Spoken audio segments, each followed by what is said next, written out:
Hello, good evening, and welcome to the Fatback 4 podcast for this Sunday evening. Brought to you by Tayrock Watches.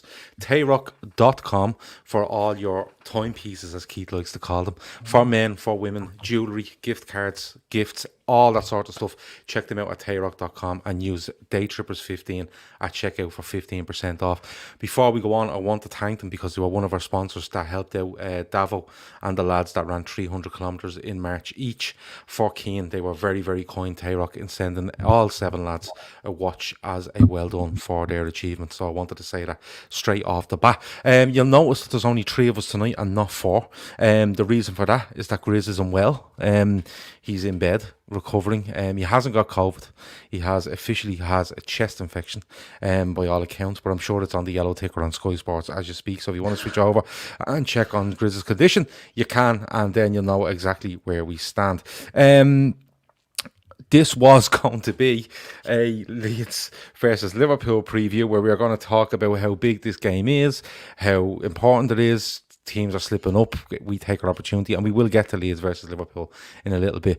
But it's kind of got taken over today a little bit by this talk of a European Super League. And we've seen this loads of times in previous years. It always comes up, a European Super League. And usually it means these big boys are looking for a bit more money off UEFA in the Champions League, and they'll get it and they'll move on, and we'll have this conversation in 3 years' time and it'll go the same way. But Seany, I'll come to you first. This feels very, very different, first of all. I think you agree with that.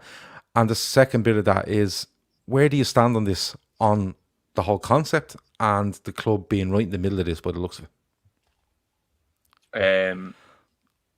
I think I echo the sentiments of every single football fan saying the concept in itself is absolutely rubbish. But I don't agree with you. I don't think this is different to any other time. I think a bluff has been called here in a big game of poker that's about to be played out in the public between a conglomerate of billionaires who own football clubs all over Europe and the governing bodies in charge. And I think what's happening here is, I think we kind of set the tone with Project Big Picture before the ball was kicked this year. Exactly how the self-proclaimed Big Six, because Arsenal and Spurs are in there for whatever reason. They're in there anyway. They all feel that their importance to the Premier League is underplayed by the Premier League itself. And to be honest with you, I probably agree, and there was parts of Big Picture that I agreed with and other parts that I didn't. But this is all a lot of bollocks, Gav. This is all got to do with capital. It's all got to do with money. I don't think there's any real appetite for any of the owners to go for a European Super League, because I don't think the appetite will be there for the real football fan. I don't think the people that try sell it to, the audience won't be there. Now, one thing I want to highlight that it's annoying me more than anything, don't feel like there's any good guy in this story. Don't feel like that fucking UEFA and the Premier League are backs against the wall here and all about morals and ethics, because they're absolutely fucking not. There's no good guy here. This is billionaires playing with billionaires. That's all it is.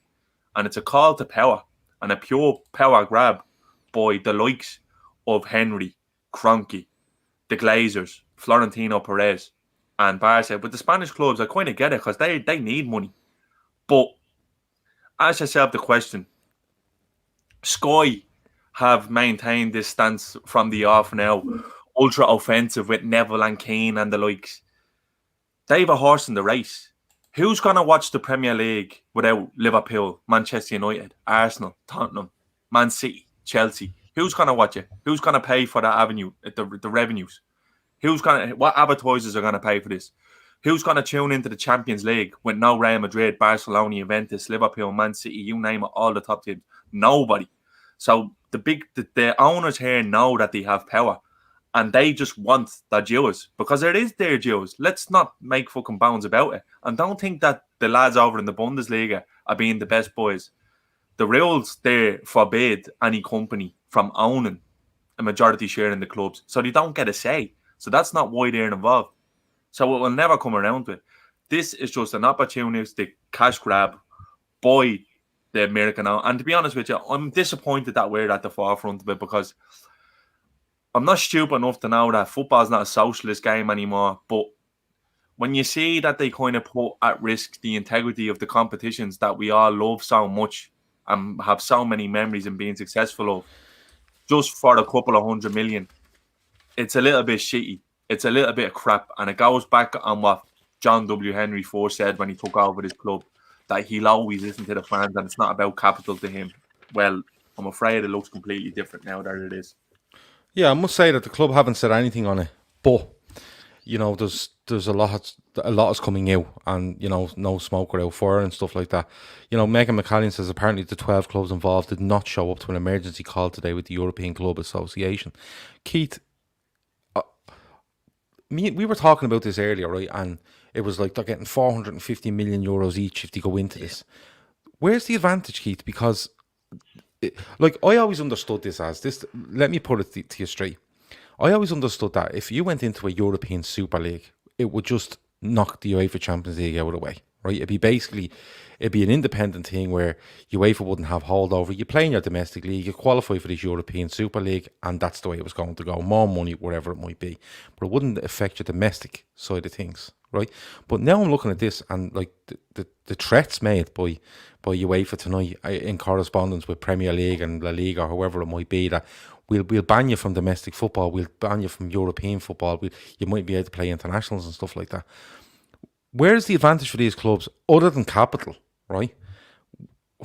Where did he go with this? Because it makes no sense to me, because if you're in the European Super League and you're playing in the Premier League, you could conceivably end up with the team in 7th, 8th, 9th and 10th taking the 4 Champions League spots. It makes no sense, does it? I always thought if it was a Super League, it just replaced the Champions League. But this looks like we're going to go away from that. And there's no point in being in domestic football, because what are you playing for? You're playing for nothing. Yeah, I think Seany touched on the big big picture earlier, when the top 6 clubs there was more than top 6 in that, wasn't it? There was a few, the True Everton and someone else, the longest Premier League teams or something in there, to give them more power and more voting rights. And I think the European clubs just, I don't think personally there's going to be a European Super League anytime soon, but I think it could be something that's down the line. But I do think this is just a power grab by the powers that be. 450 million or whatever, I'm assuming that's just your sell your soul for 470 odd million, and then the prize money comes in after that when there's all TV revenues and all that. Because look, if you look at it, the reported figure is what's that crowd in Canada? DAZN. They're talking about 3.7 billion in TV rights. Yeah, so you can see where it's going to and it's going to grow from there. I mean, you can see why the clubs do it, and you can see why the American owners are heavily at the forefront of this sort of thing, because it's very much an American model. There's no relegation, no sort of closed shop carry on that they have. I just don't think it's a runner, to be honest. I'm waiting to hear this announcement that was supposedly at 9:30, assuming 10:30 now, to see what the format of this is. I think it's a power grab for more power within UEFA, because UEFA are going to announce changes to the Champions League. Is that tomorrow, Seany, that there? Yeah. It's like you said, it's the look at the timing. Look at the timing of this. Look at how it's all played out. And I'm with Keith as well. I don't think there's a snowball's chance in a microwave that this fucking European Super League goes ahead. I just don't see it, because at the end of the day, UEFA and the Premier League have way too much to lose to even try go on without them. Who's going to buy them? Exactly. Imagine trying to sell that to BT next year. There's fucking Villarreal and Celta Vigo are going to be the 2 teams from Spain going into the Champions League, and you'll have Everton there with West Ham. West Ham are going into the Champions League. There's West Ham away to bleeding Atalanta. Jesus, there'll be sponsors piling in on that. It's an absolute joke. But the thing that annoys me the most, Gav, is that they're acting like this. The only ones who are allowed to be elitist are UEFA and the Premier League. Yeah. And Gary Neville is going on about the ethos of the game and everything being lost, and we should be relegating these things. But little do people, like Gary Neville seems to fucking forget that he has Peter Lim, a billionaire consortium, bankrolling a League 2 side. He's trying to push up the leagues, eventually get them into Premier League, because who knows how much he paid for Salford and how much they'd be worth as a championship outfit with that backing. So everyone has their own agenda. This was the same with Project Restart. Karen Brady fucking call for null and void and no relegations. They're all about integrity when it suits, Gav. They're all about integrity when it suits. There's no integrity in it. No integrity. It's not. Nobody here is like, you can literally blame every single party for greed at every single turn. FIFA can't point fingers because they were selling World Cups off to fucking countries who have zero human rights in place, with Qatar and the likes. UEFA, well, Platini got done for fucking, what's it called, fraud. Yeah, brown envelopes everywhere. The Premier League, only need to look back to fucking 1992. They abandoned the football pyramid in 1992. Yeah. Why? For more money. TV money.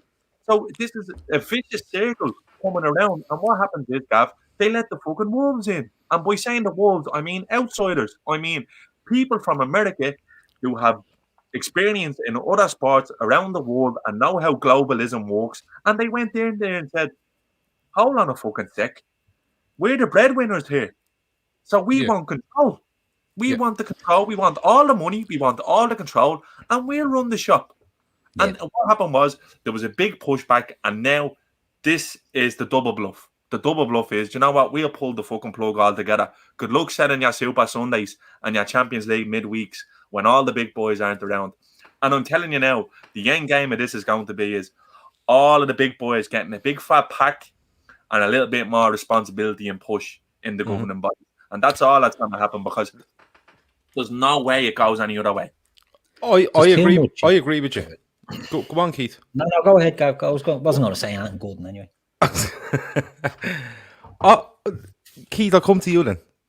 Is this a case of, and Seany's kind of touched on it, is this a case of something that they were around the table? Because you see, they're making new moves on this Champions League, and it's going to see more teams in it. So you're going to have, like Seany says, you're going to end up playing teams that you're going to not struggle to, but you're not going to get as much revenue from, sponsorships from, interest in. Okay, but that's UEFA trying to show the UEFA community that look, we're given more opportunity to get into our most premier competition. Right. At the same time, they're opening up this conference thing, which opens up to more teams. Granted, but it's just a case of patting teams on the head, because we're making this thing bigger and bigger at the top, right? And money dominates that. Do you think it's a case that they were around this table trying to push this thing through with regards to making the Champions League bigger, and the big club said, well, we want more? Like Seany says, we're the breadwinners. Your Liverpool, your United, your Barca's, Reals, whoever it might be. We're making all this fucking money for you. So why, basically, clubs are saying, why do we have to deal with this extra 4-team shit and extra games for our players? What are we getting out of it? Do you think it's just something that's escalated from, we're making this bigger, teams or clubs went, I'm not having this unless I get X. They said, well, look, you're not getting it. And then they went, well, we're pulling away. Has it just escalated beyond everybody's expectations? It seems that way, Gav, because, as Seany said, the timing of this stinks, and the timing of this is just too convenient that on the eve of an announcement of an expanded Champions League, the big teams are all saying, no, we're out here. And as Seany rightly said, the Germans would be well into this if they didn't have that ownership issue. So, people can say, oh, the French and the Germans won't be, they're staying away from it. It's going to be every big club is going to want a piece of this Super League if it was to be set up. But I think it is a case of teams are looking to just get fucking as much money as they can, as much power as they can, as many maybe Champions League places. Was there talks of countries looking for guaranteed, or teams looking for guaranteed Champions League places and all? A few years ago, there was a thing that, Man United at the time would have been demanding that every year they get into the Champions League, regardless of where they finish. Other big clubs are rounding on that sort of method. So it's something that's always been there. I just think the timing makes this a bit, not fishy, but a bit sort of, there's something, it is just a bit of a power grab by the big clubs looking for more money, because they can't go, I'm intrigued to see what this announcement's going to be, because you can't go and say we're starting up a new European competition. When are they starting it up next year? Who's in charge of this? Florentino Perez?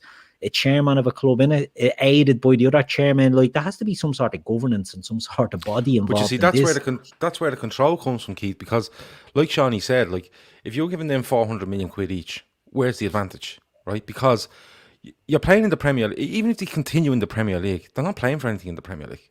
Like, they get to the end of the season and, you won the league. It doesn't really matter because we're off doing this anyway. There's no, it's like, getting in the Champions League and the reward for that, or getting in the top 4, and your reward for that is getting into the Champions League. Whereas these clubs now will come along, Liverpool included, and go, well, it doesn't fucking matter. We have all our money, you know what I mean? And we're getting paid off the Premier League. I personally think it's a control thing rather than a money thing, because if you give all these 12 teams plus, I don't know, is there 4 or 5 or 6 or 8 or whatever else going to go with them, or qualify in some way, which I don't know how that works, because all these will be in UEFA, under the UEFA umbrella. So how do you qualify? But if you give them all that money, they all just get the same amount of money. It doesn't give anyone an advantage. I think this is a control thing. And I think the likes, and Seany's right, not only American owners, but, owners from the Middle East or wherever it might be, are looking, saying to themselves, hold on, the Premier League do all this away from the FA. Why aren't we away from UEFA doing this? Why aren't we doing this on our own? Why have we? And this is where Perez comes in, and the Kroenke and John W. Henry and whoever else, and they're all saying we want to run this as its own entity, and we're not answering to fucking UEFA, and we're not answering to FIFA. We'll run this independently, like the Premier League do, and that's it. You know what Man City, Man City sort of owners, didn't they make when the court case over the financial fair play came out, didn't they sort of more or less get leaked that, well, we'll just tie you up in red tape.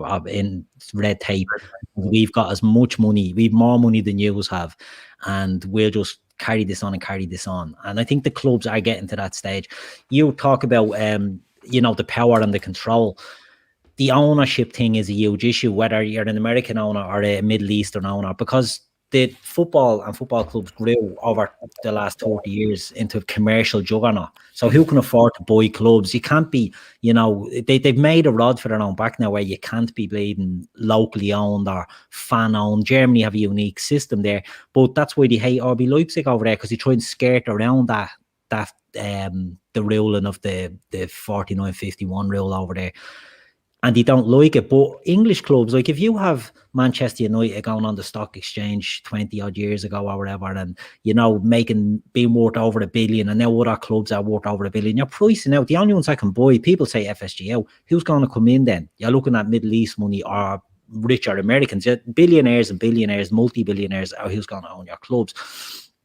If you've got all these owners in there, then you're always going to have this power and this control thing. Like, John Henry is not a fool. Stan Kroenke isn't a fool. The Glazers aren't fools. You mightn't like them, do you know what I mean? But they're not fools. They're successful businessmen. People need to realise that they don't look at football the way that we do. Like, they don't see football through the same eyes as us. 100%. I'd bet money that man Kroenke didn't even know what score Arsenal was today, or Glazer had no interest in what score United was today. Gav, we should stop thinking about how clubs are looking at it and how governing bodies are looking at it.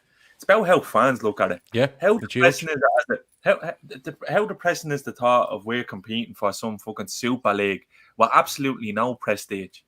Like, look at the Champions League, look at the Premier League, two trophies that we've envisaged throughout our lifetimes that your favourite player would lift, and the moments that they brought is like, even for example, Gerrard, I know the FA Cup, Gerrard's FA Cup, the memories of that, the memories of Istanbul, the memories of Madrid, the memories of last year, Hendo with the trophy. Does that mean nothing to these? Because they're basically saying, we'll sell out, we'll fuck off for the 400 million that we're getting offered by JP Morgan just to play in their league. They're pissing on the foundations these clubs were built on. Now, I'm no fool.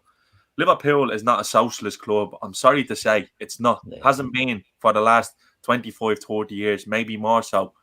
But that doesn't mean that the foundations that the club were built on should be pissed on and disregarded, because that's what's happening now. That's exactly what's happening now. They're basically saying everything we've done in the past, it's not worth a fuck. We want more money. We'll go off and play in some make-you-up league made by all of us billionaires, our own little playground where we'll invite who we want to come in. We'll say who wants to come in. We won't go down. There's no punishment. We can finish bottom. Who wants to fucking do that? Who's to know where we'd even stand in a European Super League? But like you said, Gav, if you give him City 400 million and us 400 million, it changes nothing. No, it changes absolutely nothing. No, and that's why I go back. That's why I go back to control, because these are billionaires, right? The vast majority of them, right? And they see themselves as big fish in a small pond, right?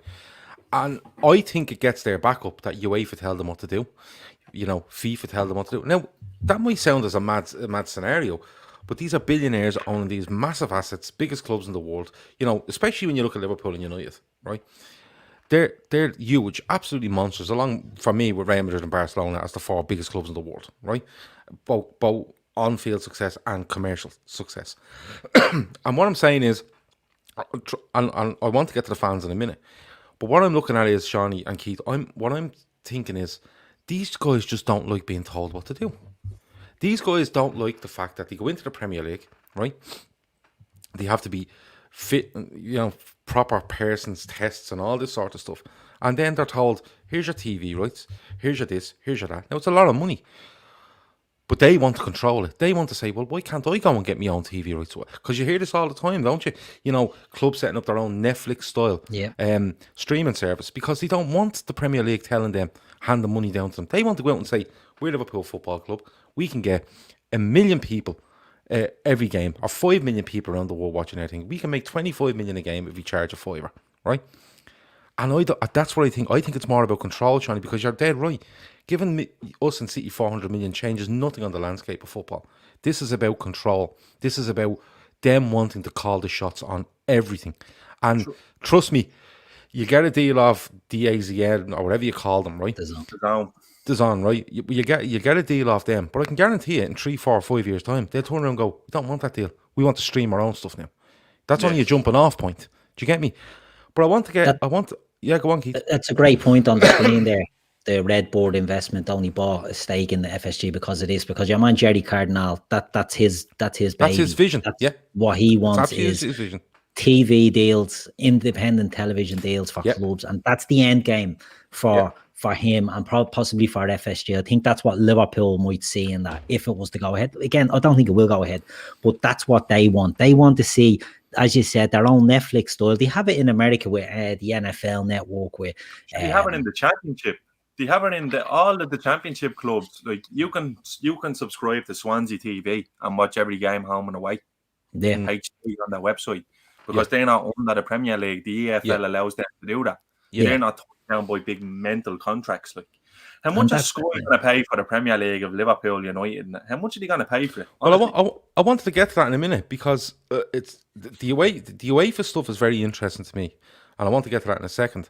But like, do you ever see when Liverpool do really well, you know, and that has been the case for a couple of years, when you see like I remember going back to 18, 19 and they showed that Liverpool made 110 million or something from TV rights because they ran so much and all. Yeah. Now I'm sure, you see, this is where it comes down to. I think the likes of, I'm not saying John W. Henry's looking, but I'd say clubs are looking at it going, 110 million. And they paid how many games? 38. So what we averaging there? 2.5 million a game. I guarantee if we put this on and stream it ourselves, we'd make 20 million a game. And this is where this is the control. They don't like to be held under an umbrella, and I genuinely think that it is. And factor it in with an escalation of the Champions League being expanded and them not getting what they want. I think it's a recipe for disaster. But UEFA, and Keith, I'll come to you first. UEFA made a statement tonight, or a reaction statement, basically saying that they're appalled by this. They've listed La Liga, they've listed the Premier League, they've listed so many associations that are fully against this, and the wording in it is that they will look to ban these clubs from playing domestic football in UEFA football, right? European football under UEFA, FIFA football, and the chances are that players who play for clubs in this European Super League won't be able to play international football. I'm curious, Keith, as to why the Premier League and the English FA will back a statement like that, because if it comes down to it, right? If it comes down to it, they're absolutely cutting themselves off at the knees with regards to their product. If they're going to back something where it says we're banning them 6 clubs. Yeah, it's a bit of a wishy-washy statement when I seen it. I'm like, it's just something that's thrown together. You know what I mean? They don't react to other issues as quick as this. And it's like somebody was told, get a statement out. To me, it's just all bluster. It's a game. This is a game of poker and brinksmanship, I think. And it's the UEFA are saying one thing, we could do this and we might do that and this might happen. And the other side are going to say, well, we can get this and we can get that. This is what might happen. So I think it's just a joint game of poker that's going on at the moment. And it's as Emma Kavanagh says there, it's a Mexican standoff. It's exactly what it is. And UEFA are throwing that hand in. Look, I said, I read that statement and I'm like, people going on about integrity of the game, right? Of UEFA leading it to talk about integrity and Sky and the Premier League. And they're all built on cash grab. They're built on this 30 years ago. The Champions League built on this cash grab where it was about putting groups into the European Cup so that there was more games, more money, more TV rights, expanding the number of teams from each country that was allowed in. It was the same, no different. It was just 30 years ago. And if Twitter and YouTube and social media was around 30 years ago, people would have been outraged at that. I remember, right? I was only young when the Premier League, the talks of the Premier League sort of start coming out. And people were going bleeding mad over it. Do you know what I mean? Like, oh, what's this? This is going to kill the game. This is going to ruin the game. And it probably did to an extent. But for Sky and the Premier League and UEFA down to be on the moral bleeding high horse and standing on the soapbox pontificating about this, they can go and shite. Do you know what I mean? This is rich men arguing with rich men for who gets more money and who gets to control the money and the power. As you say, the control is a key thing in it as well. And just for a minute, don't be under any illusion that fans matter, because they absolutely don't. No. They absolutely don't. You look at the teams in that top 12, United, Liverpool especially, if fans at the turn around start burning their season tickets tomorrow, there'd be fellas from every corner of the globe waiting to win in spades. So don't think that they care about fans, because they absolutely don't. It's all about cash at the end of the day. And the same again, Gav, it goes to show it was the same last year when West Ham were in big danger and Brighton were in big danger. It's all about looking out for yourself. It's all about self-interest. None of these have ethics or morals. They all know how football goes. Sky especially. They're the biggest bastards of the whole lot of them. Yeah. Murdoch and his whole bleeding empire is built on monopolies. So are UEFA and Sky and these broadcasters and Premier League, are they the only ones that are allowed to have a monopoly on this? So that's what's happening now. These very smart businessmen who happen to own these football clubs have says, do you know what? Enough is enough. We want a slice of the pie, and if you don't give it, we're gonna bake our own pie and go off. And you can be sit there putting back together the product that you sold on the premise of the best footballers in the world taking part in your competitions, because they won't be anymore unless you give us the cash. And that's all this is. That's all this is. I just hope that bleeding Pro Uefa has all the real teams in the next game.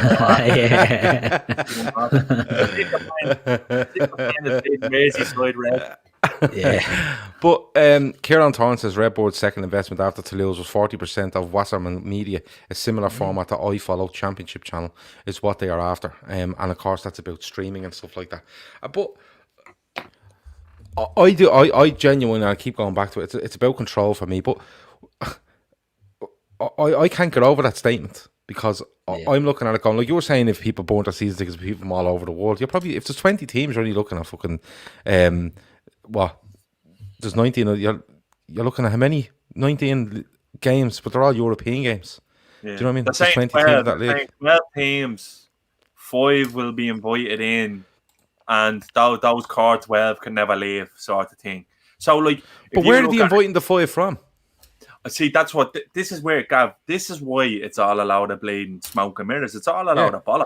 But you can't invite them in from any of the federations that are on the UEFA. Yeah, or compete in the Premier League are going to be tapped out for fuck's sake. Would it be an invite, for example, to say to right there, we'll use them, right? We'll give them a bit of props, because poor old Everton are at the being left out of conversation here again. So we'll go for Everton, for example, who have billionaire owners and invest a lot of money into the squad, and if it happened come to a case where there was no Liverpool, Chelsea, Arsenal, they would probably be favourites year in, year out to be winning the Premier League, because they'd have the court. So whoever's Florentino Perez gives fucking Duncan Ferguson a ring saying, come here, listen, if you fuck them off, come over here for the season, we'll give you 400 million, see how you get on and flesh it out. And none of it makes sense. Absolutely none of it makes sense. Not to a fan. Can you imagine many players going, geez, I can't wait to play in European Super League? Well, maybe if they're all getting £1 million a week. But where's the additional money going to go? Because FSG don't take money out of the club. So what are you going to do with the money? I don't get it. None of it makes sense. It's just that statement to me told me it's not going to happen. But what I would ask is, right, the talk is of this 3.7 billion from the TV company, of JP Morgan willing to put 5 billion. There has to be something in it. Surely JP Morgan and this Canadian crowd aren't just being used as mules in all this. Are they being asked to just say all this in the hope that it helps out their mates? JP Morgan probably hold all them boys cash for them. Yeah. They're all big American billionaires. Yeah. Their money's sitting somewhere in some bank gaining interest somehow, somewhere. So everyone, like football it's pure capitalism now. They're businesses. They're all businesses now. It's just as simple as that. Get away from the romance of football. The romance of football is fucking dead long time ago. So it's a great point. Just get away from that. These are all in this together. This is one big circle jerk. That's all this is. They'll all be in this together. We'll all make millions. And if we don't, look, we've the threat of fucking up and starting up on our own, and all of these companies will pay us big money, and Sky and UEFA will be left on their arse. Sky and UEFA, arse is out the window now. They're gonna have to pay up. It's as simple as that. Well, that's what I think it is. I think it'd be a case of, look, and I've seen this conversation come up loads of times. I was saying to you earlier, this comes up every couple of years. About European Super League, and it gets thrown out there, and then all of a sudden there's a big announcement from Sky or BT or whoever it might be. Here's the new rights. This is what we're showing you. There's a new deal, and you know how it works, right? They all do the dance, and that's how it goes, right? But like when I look at, I agree it's a game of poker, it's a game of chess, and who blinks first. But the word in that UEFA statement is just like literally saying, listen, and not only that, UEFA are looking for mad compensation apparently from each club as well because of this. Now, I don't know if the clubs are contracted to UEFA. I don't know. Like, is there a 10-year contract they sign? I don't think there is. I think it's just a case of you have to apply to get into every competition every year, regardless of who you are. You have to qualify and apply, and you have to accept the invitation into the competition, because we've seen it before. We've seen it before where teams go, oh, we're not going into the Champions League or the FA Cup. Go on. If you know nothing about it, right, just Google Real Madrid's first 5 Champions Leagues, and it'll show you what you're up against here.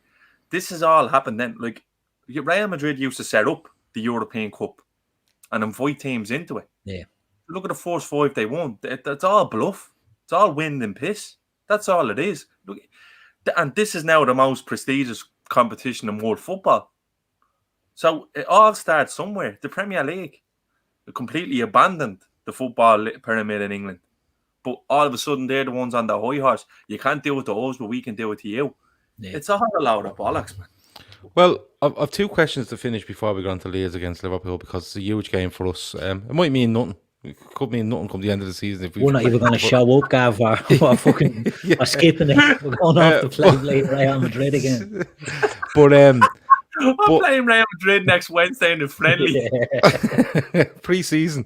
But I'll ask you a quick yes or no, right? One, yes or no. Seany, does this European Super League gather legs and go ahead, yes or no? 0 chance. Absolutely 0 chance. Keith? No. Okay, that's all I need. People are asking about saying that Sky have Neville on a loop. I have to be honest with you. I watched Neville earlier, and very emotional. Very emotional. It became across a little bit of Little England sort of attitude to me. Yeah. That's just my personal opinion. But for him to be calling out Manchester United, Liverpool, and stuff like that, I think is, he hasn't. Liverpool more so than Man United. Well, He threw them in as a bleeding afterthought. He was getting so emotional. Actually, if you close your eyes, it's like Mickey Mouse is giving the appeal because his voice goes that squeaky. Yeah, but I know where he's going with it, because he doesn't want it to happen. But having said that, you're talking of Gary Neville, the biggest pundit for me on Sky, who have the Premier League, and they know if this happened, the Premier League would be just, well, you'd probably have 6 teams still in it that don't give a shit because they're getting all that fucking money when they disappear every Wednesday to play, or they have a Premier League minus the 6, possibly the 6 biggest teams in it, or the biggest crowd pullers in it, and that doesn't look well for Sky or Gary Neville. But I understand where he's coming from with regards to it, because I think it's a fucking outrageous discussion to be even having. You know, I think Seany's right. The romance has gone out of football. All this, game of the people and all. It's not anymore. It's all about money. It's all about assets. It's all about spending power. That's what it's all about.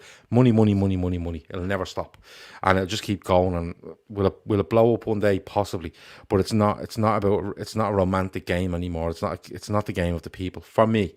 But I think it's a stupid thing that it's a bit silly we're having this conversation, but we have to have it because of what's going on today. But for me, I don't think it'll happen. I think you will see money go up in the Champions League, and them teams will remain. But I also think you'll see a couple of those clubs getting a little bit more control over it as stakeholders. That's what I think they're looking for the most, is some sort of control, where UEFA don't just call the shots and pass money down the line. They will be at the top table making the decisions on who gets what. That's what I think will happen. Not like bleeding in Oliver, please, so can I have more? Yeah, it's going to be, when the money comes in, we'll decide where it goes with you, rather than you decide and tell us. I think that's the way it'll go. And that's just the way the game's gone. There's nothing we can do about it. But the second bit before we finish, Seany, I'll come to you first. We seem to be in the middle of this, and FSG seem to be in the middle of this. And, I think 99% of fans are against it. I think they're disgusted by it. I think if you were to leave the Premier League, as UEFA have kind of touched on tonight, if you were to leave the Premier League, I think it's scandalous. But I think if you were to remain in the Premier League, what does the Premier League really mean? It becomes the FA Cup, compared to what you're going off to play in during the week. I think that's horrible for fans as well, both match-going fans and fans all over the world watching. Where does it leave FSG though, Seany? Because, I said to you earlier, we're talking about a big summer from FSG. What will they do? Will they do this? Will they do that? This could break them before you get to the summer, in my opinion.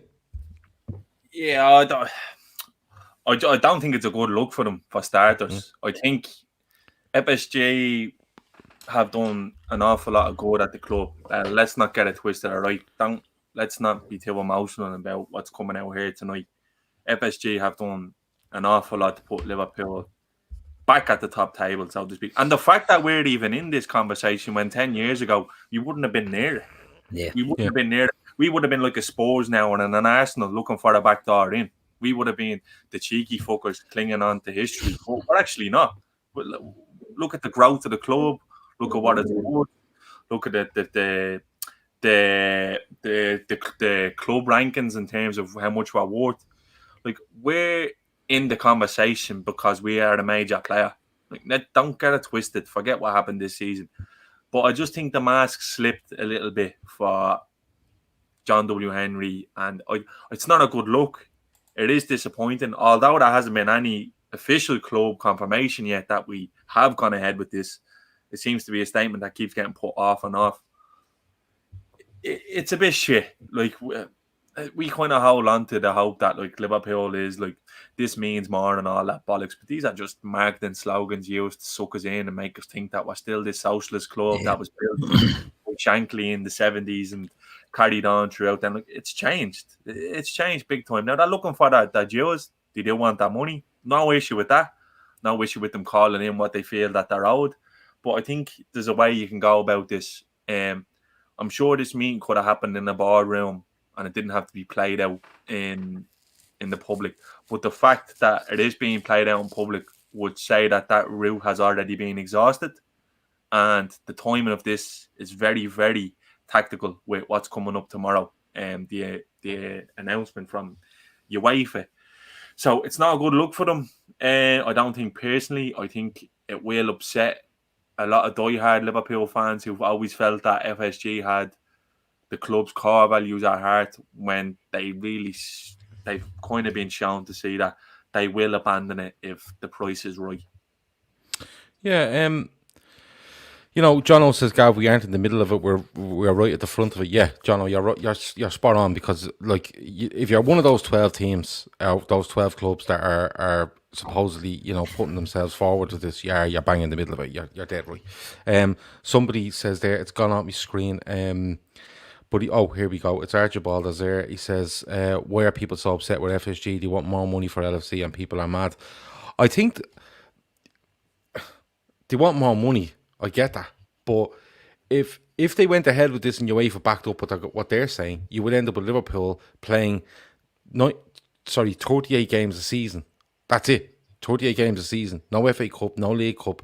It's just a league with a load of other big clubs. Sounds okay? amazing. And all your history of league titles, 6 European Cups, 19 league titles, it's all gone. It's all gone. It's still there.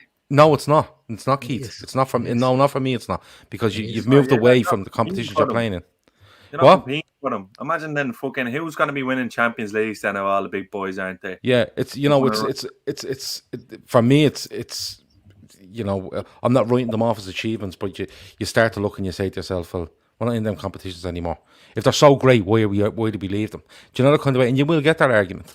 So, Archibald, I think that's the reason why people are mad about it. And Freewood says, Gav, excuse the language, but he says, what's that bollocks about FSG getting the fans involved in all important decisions? Well, it's an interesting one, because do FSG roll back now? You see, do FSG roll back on this? I don't know. They usually do. I don't think there'll be any round back anywhere. I think there'll be an announcement made by UEFA about the Champions League. Round back that they have done the last 18 months, they'll be fucking moonwalking like Michael Jackson around the gap, because that's follow everything else they've done. They've had a bad year on and in terms of financials and some of the decisions that they made and some of the things that have come out. They're under serious pressure now, FSG, because if they backtrack on this, they will. And I don't agree with a lot what Gary Neville said, but he said one thing tonight, and I do believe him. They are all bottle jobs. Every one of them are bottle jobs. I don't think that they have the conviction to back up what they're saying. I don't think they do. But I think they all realise now how powerful they are as a unit. And that's why people don't realise how important it is to have Florentino there, because he's arguably the most powerful person in football. And if he's on board, then you know that they're serious about this.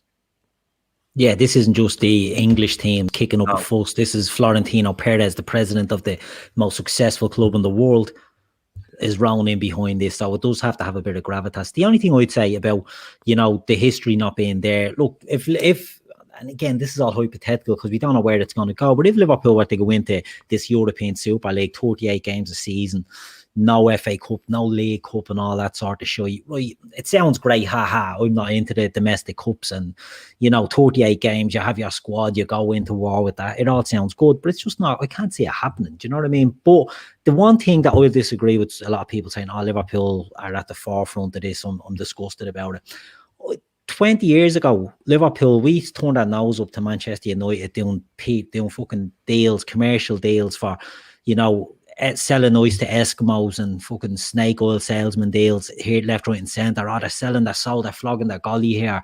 Liverpool are doing it the correct way. We got left in the bleeding dirt because of that. Now, Liverpool are now under American ownership, and American ownership, it's a different beast than English. Do you know what I mean? And the mentality is different. It's all about capitalism now. And, the football's about capitalism now, but if you're being led by an American, a company that are all about success, trying to be as successful by any means possible, cash grab in America is a big fucking thing.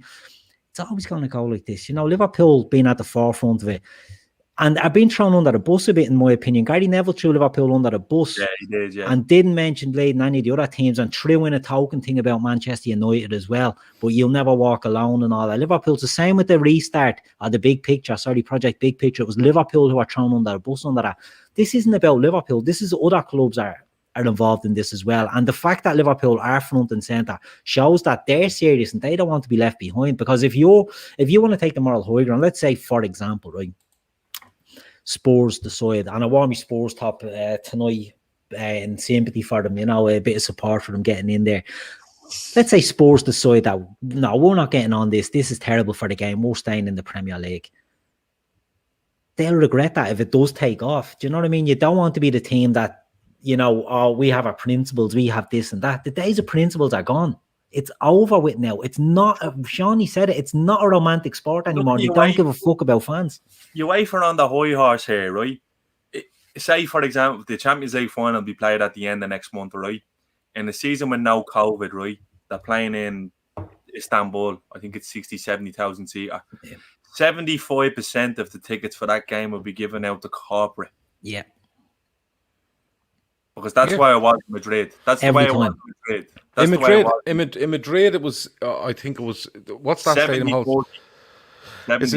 Is it 60,000 that ground holds?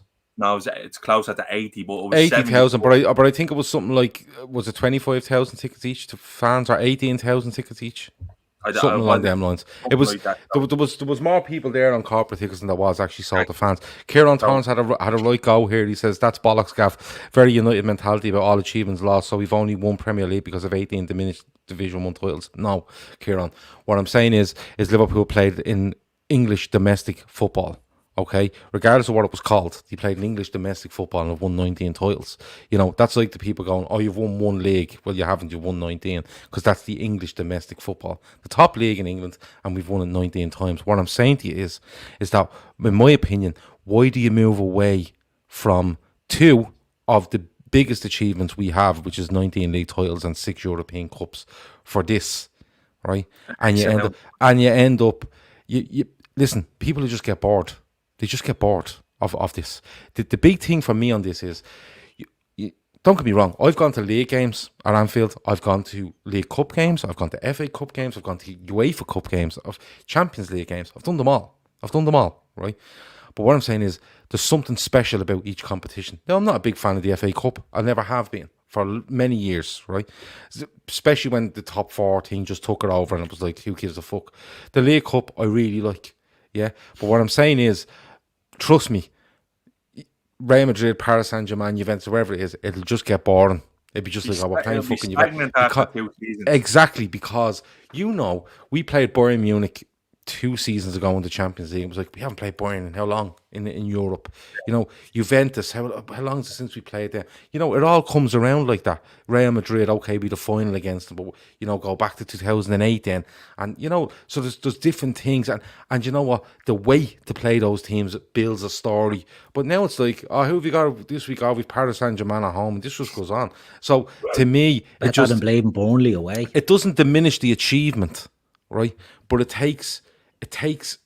What seldom is wonderful, isn't it? Yeah, and it just, to me, I just look at the leagues and European Cups and go, all I'm asking is it worth walking away from all that to go to this for no advantage whatsoever, because you're either going to end up in a league where you will play in it, but it doesn't really matter to you, or you're going to end up not in the league, and the only games you will have is home and away to 19 other European clubs, and I guarantee you, it will absolutely stagnate for me. Yeah, but then what happens, Gav, is it's all about money. It's like in cricket about 15 years ago, some billionaire fella, Alan Stanford, set up the Stanford series out in the West Indies and invited teams to go, and it was $20 million or something, winner takes all.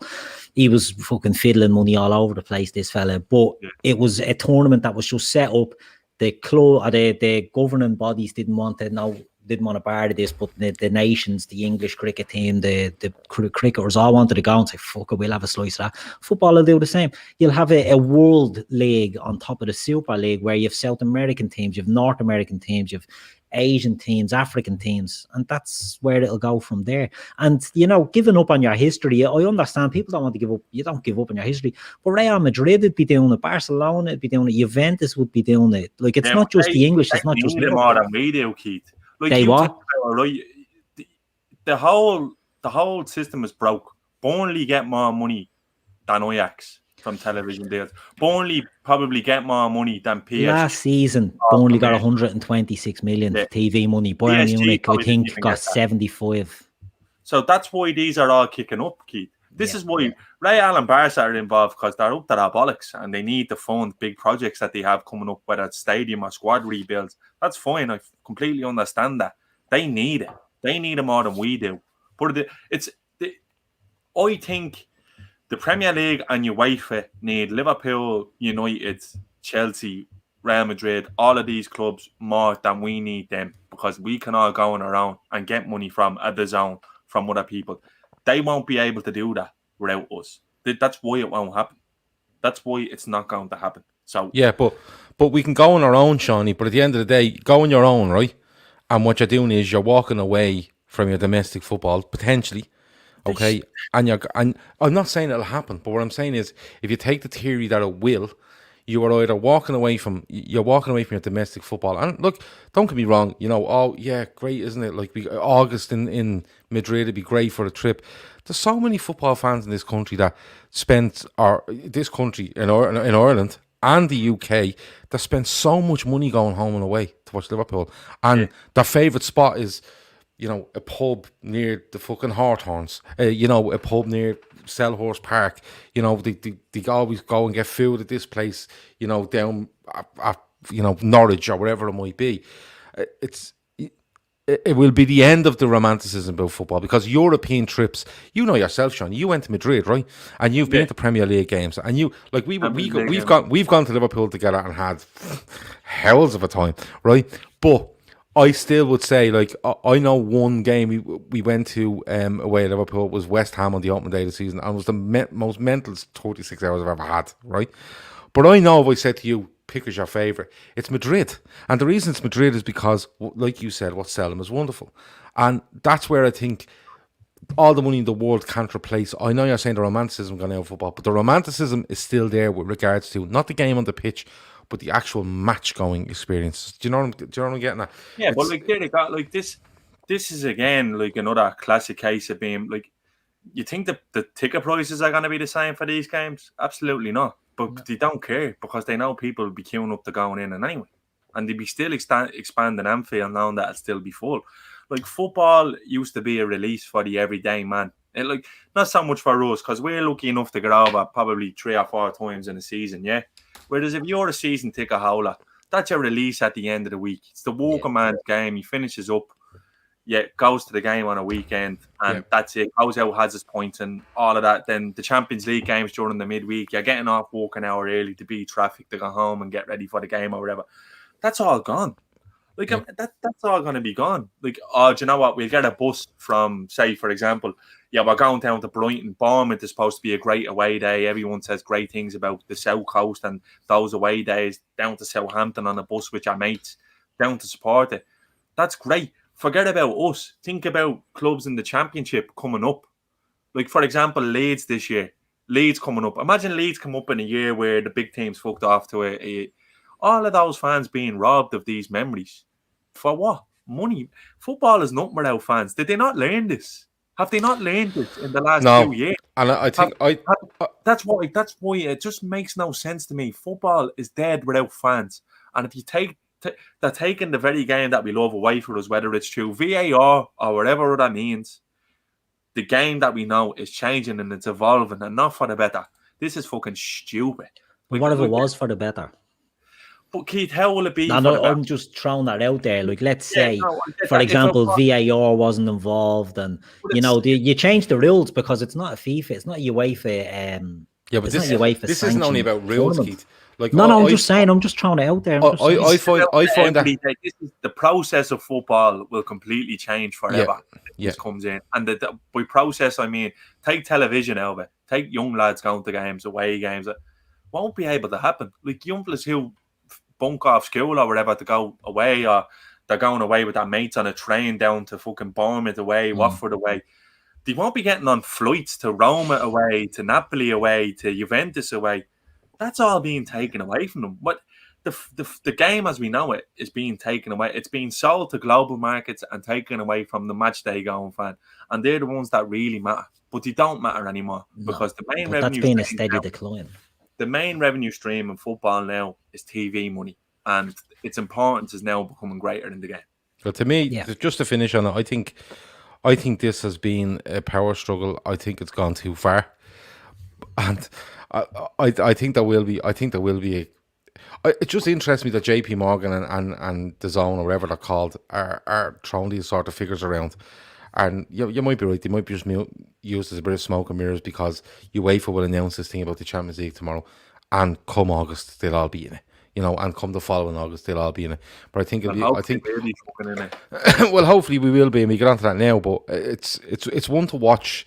But I think the vast majority of fans are disgusted at this, and the reason they're disgusted is because, like you said, nobody's thinking of fans. They're just thinking of money, and 400 million. Your name is up in lights and happy days. But it's one to watch. But it's one it's one that if it happens, forget it.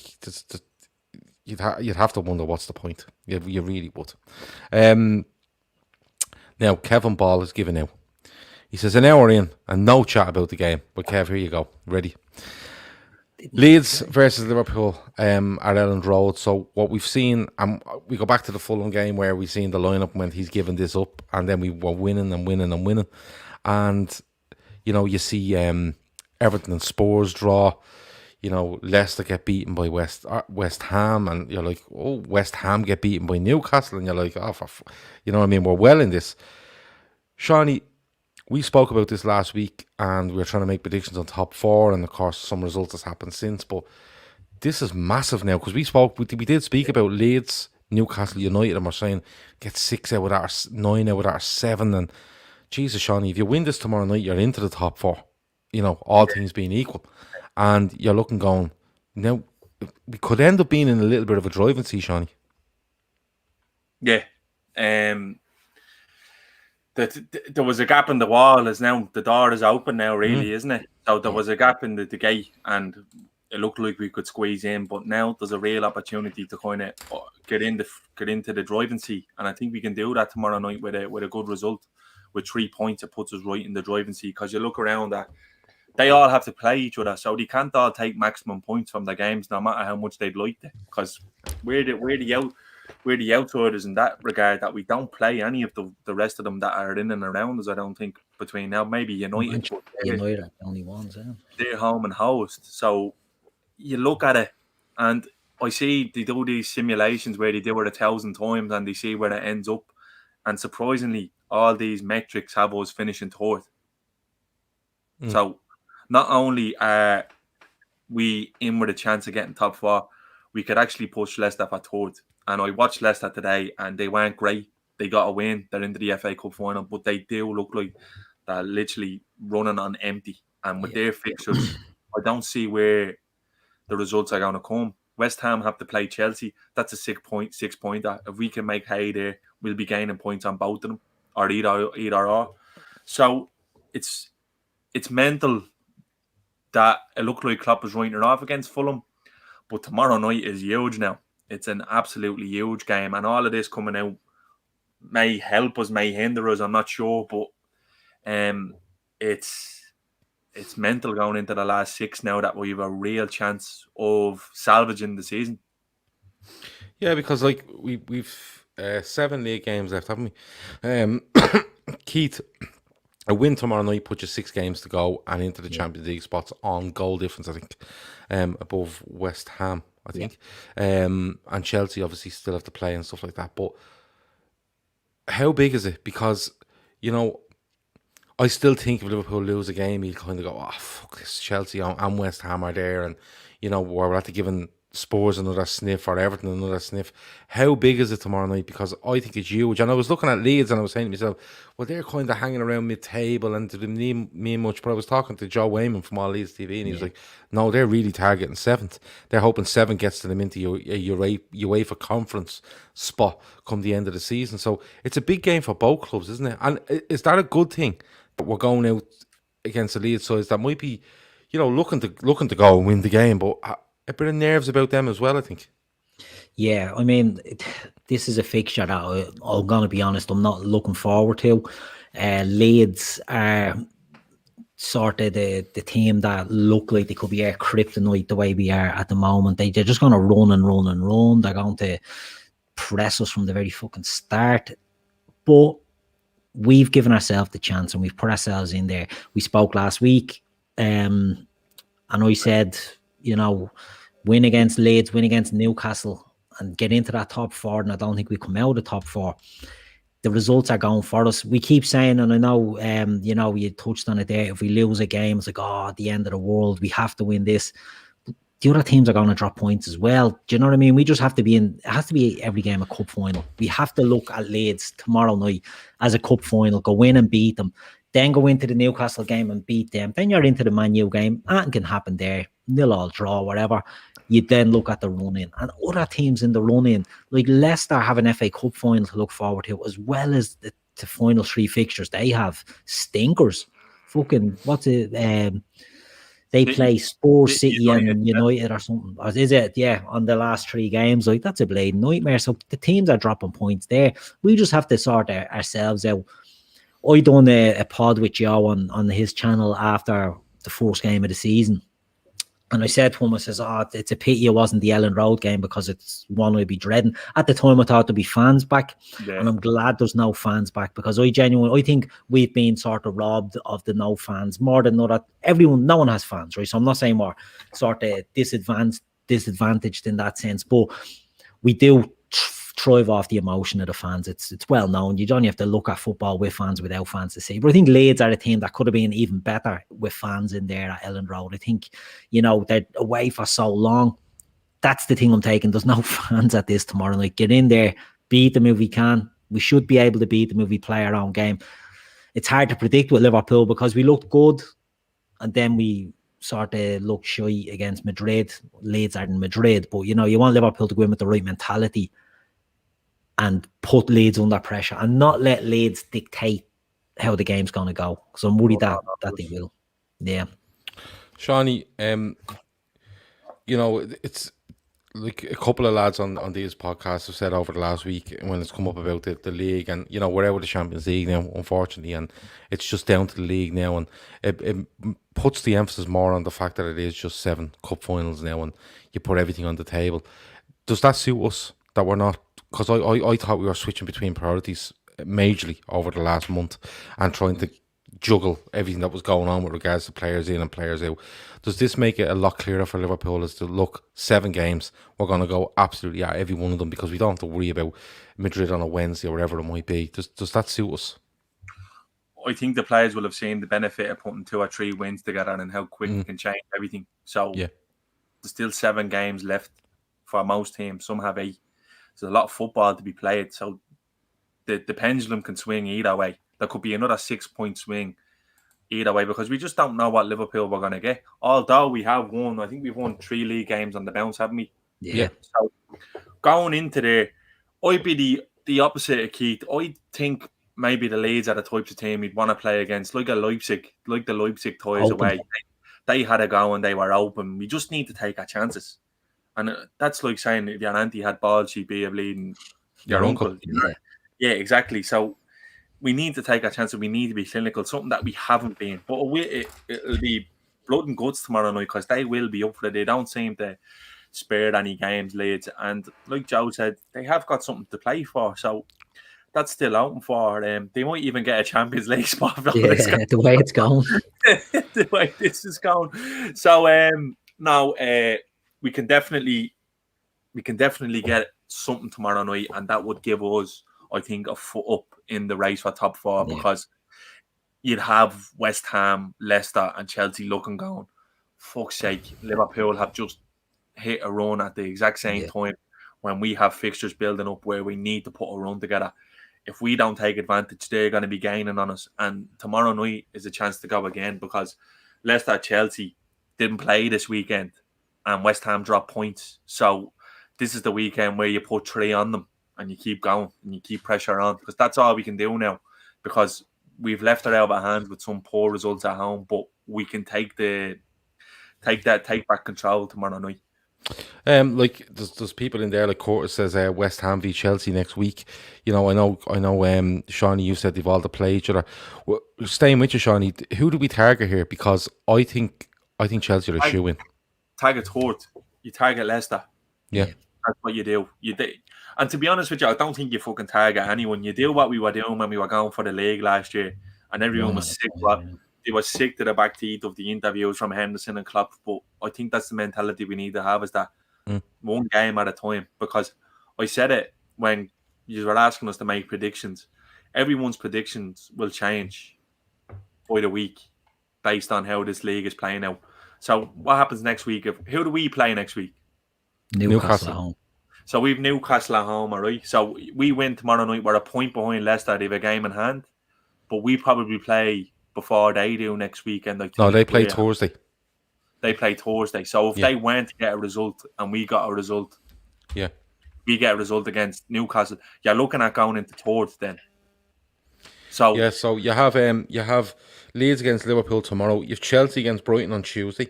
Wednesday, Spurs play Southampton and Villa play Man City, and Leicester play West Brom on Thursday.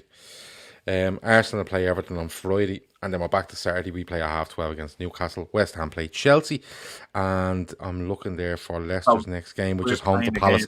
I think Leicester's 2 next home games are West Brom and Palace. So and they need 6 points. If Leicester if you don't get 6 points in the next 2, they won't make top 4, because they won't get maximum points from the last 4 or 5. I don't believe. And there'll be some run if they did, but I don't think they will, because they have previous. Phil says breaking. There's a statement in 10 minutes. I presume this is with regards. I hope it's not Grizz's health.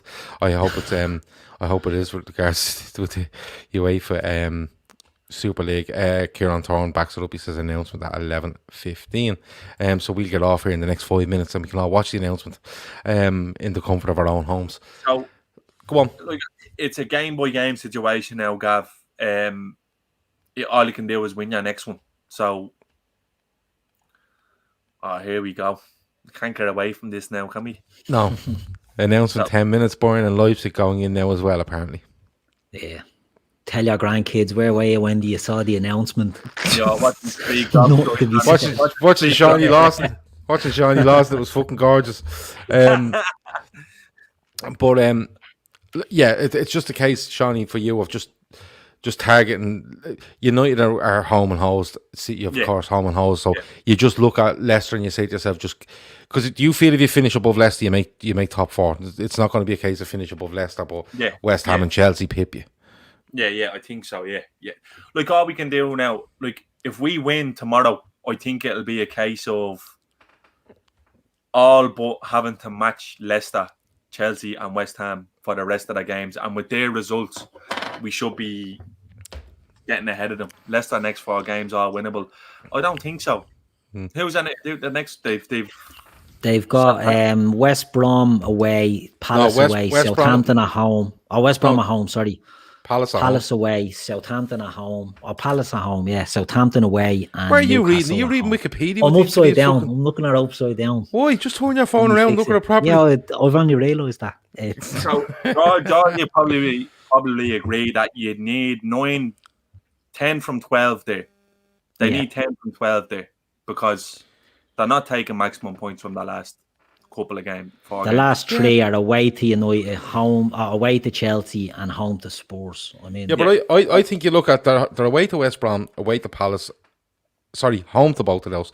Away to Southampton, home to Newcastle. They're 4 absolutely winnable games. Yeah, but they need to win them. Yeah. But then when you look at United away, United will be more than likely out of a title race, which they're not in. But they'll have no chance by then. So United could could be looking at Europa League final. Chelsea could be in it, and could be looking at a Champions League final. And as well Tottenham, as an FA Cup final. I think there's a lot made of Leicester's run in. I think I'm trying not to look at the fixtures. I'm just trying to look at Liverpool, and I think you go and win 6-5 and a draw, and I think you're good, regardless of what anybody else does. And of course, still far in the spin nearly all season. Well, it's an interesting one. Lads, before we get out of here, before the big announcement comes, Seany, pick me a team. For what, tomorrow night? Yeah, because of team. I don't know. No, for fucking the LA Lakers on Tuesday. The first winner of the Super League. For the Super League, I think Rovers should get in on merit. Stephen Brad's done great stuff up there. Get the big boys up the tally and get them across for a feeding Aussie barbecue after the game. Great. That's what it's all about. That's romance. Now, tomorrow night, I think we win 2-1. 2-1. Are you going to pick me a team now? Yeah, Liverpool. No, pick me a team, Seany. Pick me a team to go out on the pitch for Liverpool. Oh, the team? Oh, yeah. Go on, pick me 11. Alisson, Robbo, the two boys, Kabak, Phillips, Trent, Fab, Milner, Thiago, Jota, Salah, Firmino. Okay. Keith? I think the exact same, yeah. Okay, I'm going to go Alisson, Trent, Robertson. Probably end up the same now. Alisson, Trent, Robbo, Kabak, Phillips, Fabinho, Wijnaldum, Thiago, Jota, Firmino, Salah. Yeah, I think it would go that way. So you have Wijnaldum in over Milner. Wijnaldum over Milner, yeah. But there, predictions. Keith, I'll let you go first. 4-1 Liverpool. Okay. Seany? 2-1 Liverpool. I'm going to go 3-2 Liverpool. I think it'll be a cracking game. All joking aside, I think it will be goals in this game. Yeah. It could be a mad one. It could be a bleeding 5-4, 5-3 job. Yeah. Hopefully on the right side. Hopefully, and look, all we can do, like I said, a bit of focus for Liverpool now and not trying to juggle things, and I think it will help us, and hopefully we go and put 3 points on the board tomorrow against Leeds and look forward to Newcastle United and whoever else we have before the end of the season. 6-0 the Reds, says Avo. 9-8 says Zed Malik. Okay. Take your points, the goals will come. It's been announced, says Jonathan, French football news, breaking news, the league has been announced. Apparently, Emma Kavanagh has Alisson, Trent, Phillips, Kabak, Robbo, Fab, Gini, Thiago, Jota, Bobby, Salah. Same as me, I think that one. Oh my God, it says that the inaugural season is intended to commence as soon as possible. Yeah. You see, they're not under contract. They can walk whenever they want. Walk whenever they want. Now I'm not so sure whether that might not happen anymore. Paul Smith said a statement, Super League has been agreed. Listen, let's all go off and have a look. Yeah. Let's do another hour of this because we poo-pooed it for the last hour and a half. governed by its founding clubs. You see, that's the thing. It's about power. It's absolutely about power. Charlie Everett says the Super League is agreed. So it's agreed, but you don't. We'll have to wait and see. That, as Super Tiger says, the devil is in the detail. Hopefully Liverpool go and do the business tomorrow night. Not that it means that now, because Sam Tandy says that the Premier League won't let us play tomorrow now. You're not playing. The Premier League have taken that ball and gone home. But no, look, we'll have to wait and see exactly what happens, and the devil will be in the detail, as somebody said. We had to be the fucking fourth club playing after this was announced, didn't we? Yeah. Absolutely. Ravaged by the refs and all. Yeah. Klopp is going to take Chef Shreve's head off for a roundhouse in the pre-match. It could get tasty, but listen, we're back playing golf. Sports scampering now for the TV rights for bleeding this new Super League. We're back playing golf in 8 days, so that's very important to me. So we'll have to wait and see. Look, it's been a cracking show. Thanks to everybody in the chat that was loads and loads. The chat is always brilliant, and it was again tonight. Make sure you check out Tayrock Watches, tayrock.com. Brilliant, beautiful timepieces for men and women, jewelry and gifts, and of course Daytrippers 15 for your discount at checkout. Of course, they did look after Davo and the lads who put in an unhuman effort in March for Keane, which will bring them over the $100,000 mark once they get that final amount in, convert it into dollars, and send it on to the GoFundMe page. So Ben Ebbett says, a great game preview, guys. Well done. Well, we could have went on and on, Ben. We could have went into different bits and pieces. But look, we could have done an hour on the Leeds game, but we don't want to keep us up all night, in fairness. Tommy C says, worst game preview ever. What do you want us to do? Yeah, we predicted the team. We've predicted the scores. You know We've said Leeds are we can't not talk about the big bleeding elephant in the room. No. Do you know what we should do the next time? The next time something massive breaks like that, we're going to go, listen, we're not going to talk about that because Ben and Tommy want us to talk about this League Cup game at home to Rotherham, and we're going to donate. We're going to dictate that an hour and 15 minutes of that. We might do 5 minutes at the end of European football being turned on its arse, because Ben and Tommy said so. So that's how it goes. All right, Bjorn Eagle. I'm actually gutted. I'm gutted.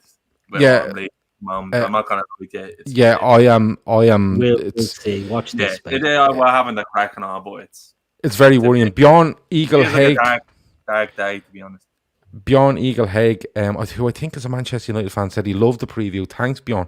And the next time we might release another show for you with just an hour on European football being turned upside down, while Ben and Tommy listen about that League Cup game. But Ben and Tommy, I'm only buzzing. I'm only messing with you. Look, we do an hour and 15 minutes. We try for them what we can, and we did discuss this before. And I went, listen, the majority of people are going to want to talk about this. And listen, when we were doing the preview, you were telling us it was all being fucking announced. You were going on about Bayern, Leipzig, and everything. 10 minutes, 9 minutes, 8 minutes.